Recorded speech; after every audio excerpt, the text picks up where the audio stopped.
let me show you how I make this delicious stuffed artichoke casserole. So if you love a stuffed artichoke, which is very common around Easter, you will love this. It has all of the flavor of stuffed artichokes without the fuss. So easy, so delicious. You will love it. I've been making this recipe for years and it's been a family favorite. You're going to start off by chopping tons of parsley. Pop that into a bowl. I love to use Sharp Provolone for this. I just feel like you get such good strong flavor, but you could use something mild like a cheddar or a mozzarella instead.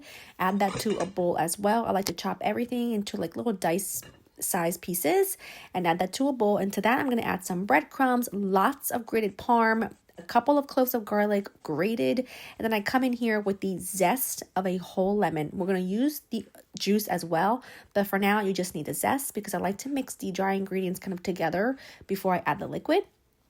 Then you're going to add a good pinch of salt, a good pinch of pepper, mix all of this together, and now you're going to take 2 cans of artichoke hearts or like artichoke quarters, not in a marinade, just in water, and just make sure you drain them really well. Add them directly to the bowl along with the juice of the full lemon that we zested. You want the juice of the whole lemon, and you're going to come in with a little bit of chicken stock. This really helps use a little less oil and just kind of give your breading a tenderness, and it's so delicious. You only need about a half a cup of stock to a third of a cup of extra virgin olive oil and mix it all together until the mixture resembles like a wet sand.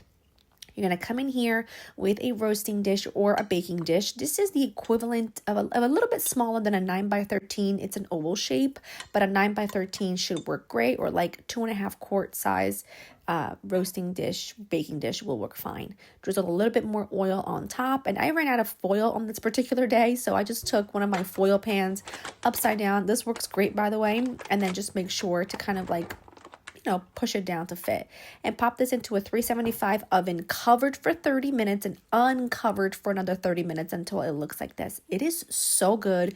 You will love it. The recipe's in the description, and I hope that you make it. I hope that you enjoy.